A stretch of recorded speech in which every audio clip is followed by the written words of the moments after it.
পরিপ্রেক্ষিতে আজকে আমি এখানে দাঁড়িয়েছি। আমি শুধু এই কথাটি বলতে চাই যে যদি অবৈধ নির্বাচনের অবৈধ দাবিদার আমি হয়ে থাকতাম, তাহলে ওই সময় বাংলাদেশের সর্বোচ্চ আদালত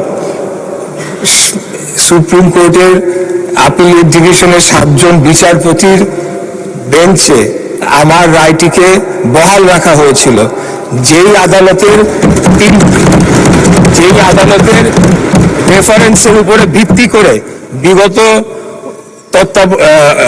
অন্তর্বর্তীকালীন সরকার শপথ গ্রহণ করেছিল, সেই সরকারে আমাদের মাননীয় সেই আজকে যিনি সংসদ সদস্য মন্তব্য করেছেন তিনিও শপথ নিয়েছিলেন।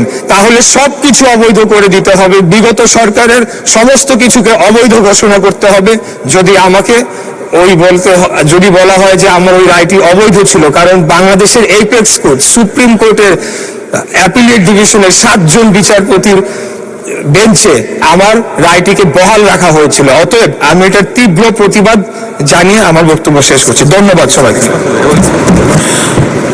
আমি এখন মাননীয়